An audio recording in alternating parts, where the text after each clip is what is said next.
Ladies and gentlemen, no intro today. We're going to go straight to the news. Lots of madness happening around the world, and there's no time for intros. There's literally no time for intros. We better hurry up and start talking about what's going on. First of all, ladies and gentlemen, look, I don't want to delve too much into the whole Russia-Ukraine war. Firstly, I don't know too much about the history, the background as to what's going on, why it's going on.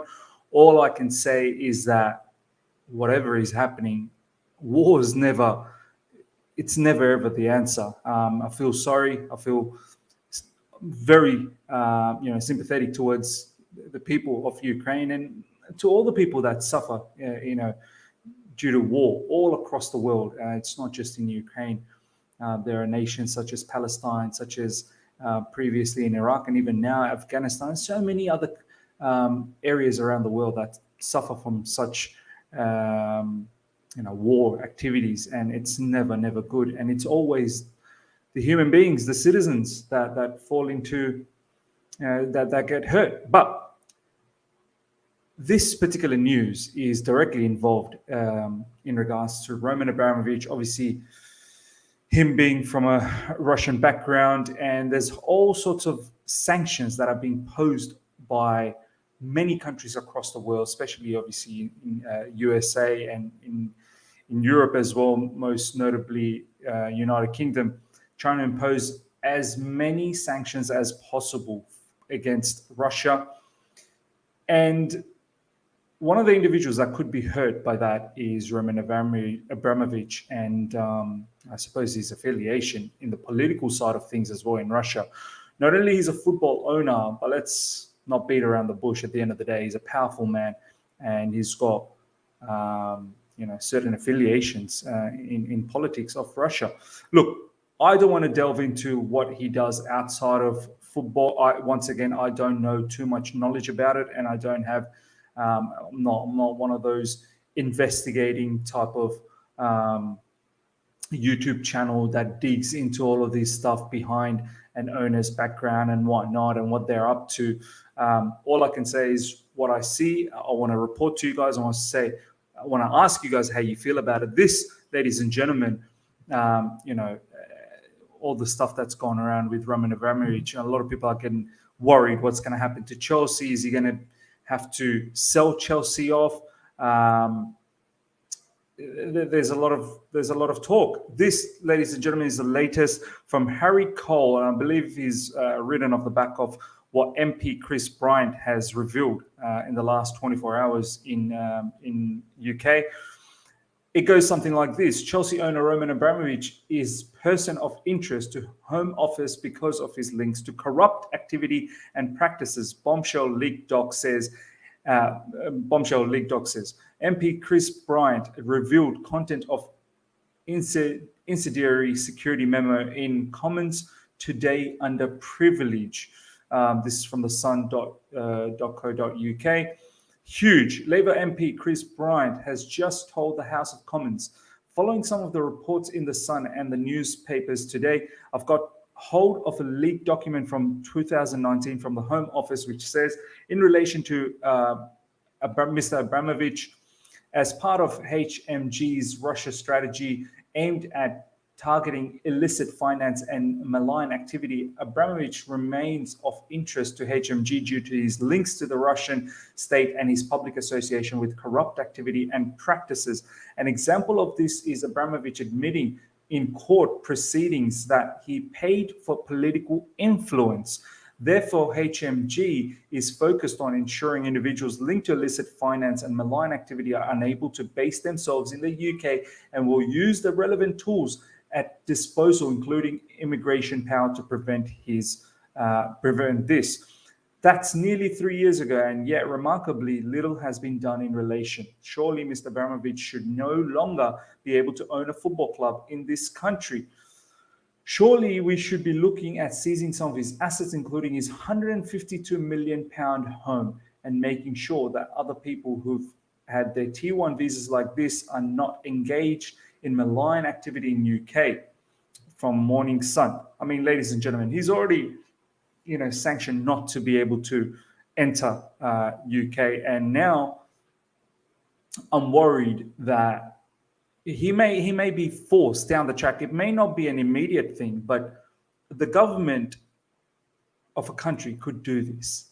If they see a particular individual that's involved in some sort of political affiliation, I suppose, in this whole Russia situation, the government of any country could impose these sort of sanctions. And it may not be an issue now, which I'll get to, but in the long run, quite possibly Roman may be forced to sell Chelsea because he simply wouldn't be allowed to own a club of a club that belongs to another nation that's imposing heavy sanctions on your birth nation, I suppose, the nation of your background. So watch this space. This is the video, ladies and gentlemen. I believe his name is Chris Bryant, was it? Chris Bryant, MP Chris Bryant. This was the video that's been gone around, I suppose. And that outlines everything. It's from That's Football. Mr. Abramovich should no longer be able to own a football club in this country. Off the back of that, Martin Lipton. Sources close to Roman Abramovich insist he has done nothing that would make him liable to sanctions, but even were it to happen, it is understood to be unlikely there would be any impact on Chelsea. This is what they're saying, that they wouldn't have any impact on Chelsea, even if there was sanctions laid on Russia and, of course, on Roman Abramovich as well. The only thing I can think about that the biggest impact that could have, because Chelsea at the moment, they're trying to be self-sufficient. This is what we've been seeing in recent times, that we're not trying to inject too much money from Roman Abramovich. We're trying to be self-sufficient by selling players, raising obviously revenue through ticket prices, stadium collections and merchandise sales and a whole heap of other marketing avenues. But yeah, one of the biggest impact you could probably see is that Roman won't be able to inject money, because that's money coming from his personal well-being, and being able to inject that into a club that belongs in UK. That's one of the things that's going to be detrimental. And down the track, that could be one of the potent issues that may force Roman to, I suppose, sell things up. But let's see how it all pans out. It's all speculations at the moment, but things could be quite dire. Let me know how you feel about all of this, ladies and gentlemen. Chelsea will not suffer any immediate problems if owner Roman Abramovich is placed on a potential UK-Russia sanctions list. So far, there are no signs of that taking place, and sources close to Abramovich insist he has done nothing to make him liable to sanctions. So at the end of the day, they've not found anything. Okay, moving on to the next news, ladies and gentlemen. Once again, let me know how you feel about the whole Roman situation. I want to hear your opinions on it. Whole heap of news that we need to get through, so let's get cracking on. Chelsea are continuing talks with Barcelona's Ousmane Dembele as they attempt to persuade the winger to move to Stamford Bridge on a free transfer in the summer. This is from Graham Bailey. Barcelona's done a madness this morning for me, but in the evening against Napoli. Let me have a look at what the score is. Oh my God, Arsenal ended up winning as well. Oh my God, a late winner. Was hoping Arsenal was going to lose that. But yeah, ladies and gentlemen, Barcelona 4-1 winning at the moment. I wanted to see Ousmane Dembele. I'm sorry I couldn't do the watch along, but once again, we are heavily linked with Ousmane Dembele, and this is something I'm thinking it's going to happen. On a free, Chelsea are very interested. Chelsea are monitoring Ousmane Dembele for the summer. This is from Jacob Steinberg as well. Next up, ladies and gentlemen, more Romelu Lukaku news. Romelu Lukaku wants to return to Inter and is willing to take a pay cut. It's still going to be a costly operation. This is from La Gazzetta dello Sport. And this is quite interesting. Have a look at this, ladies and gentlemen. Romelu Lukaku's touch map against Crystal Palace versus Kai Havertz's touch map against Lille on Tuesday night. Tuchel enjoyed what he saw, but has made it clear Lukaku is still under consideration for the cup final against Liverpool. Look at this. This is Romelu Lukaku's touch map against Crystal Palace. This is Kai Havertz's touch map against Lille. It's almost like a rash all over. I mean, that's incredible difference. No wonder we saw a fantastic Chelsea, attacking um, situation against Lille as opposed to Crystal Palace, because this literally felt like we were playing with one less man. So how Romelu Lukaku plays in the final, I've got no idea. The only way I see him is he plays alongside Kai Havertz, because Kai Havertz, we need this from Kai Havertz. That's incredible. All right. Next up, ladies and gentlemen, still the Romelu Lukaku news. This is what Nizar had to say. Told Lukaku is still very committed to turning things around at Chelsea. Despite his obvious struggles, the Blues are trying to help him. Even with a lot of negativity from outside the group, he's fit and ready to play in the final if selected. So Nizar obviously getting some information within the club saying that Lukaku is still very, very committed. To be honest, I don't know. From at this point, I have to believe everything that comes against this particular player off the back of what he's done. Any news that's coming from Italy, honestly, I have to trust. I have to trust. Ladies and gentlemen, this is in regards to Jorginho. Juventus are keeping an eye on the situation of Chelsea's Jorginho. His contract situation makes him an enticing target, with Chelsea interested in Alexandro. Now, once again, Gazzetta, I did mention that I have to believe what they're saying. In regards to Romelu Lukaku, as I said, anything is possible. In regards to this, I can't see how we're interested in Alexandro. I really cannot see. Alexandro was probably a good player maybe 5 seasons ago when Antonio Conte was our manager. Now, this doesn't make any sense to me. Even as a left wing back or as a left back, he's not the same Alexandro. There are lots of other players around the world that are supreme in that position, for example, Marc Cucurella. So this makes no sense to me. However, the whole conversation about Jorginho, ladies and gentlemen, if we were to get rid of Jorginho, at the end of this season is probably the best time, knowing that he's only going to have one more season left in his contract. And is he the kind of player that you're going to give him a contract extension? He's 30 years old. At the end of the day, football is business. We need to evolve from this Jorginho style. We need to get other players, even Frankie de Jong, for example, had a fantastic game for Barcelona today against Napoli. But not just Frankie de Jong.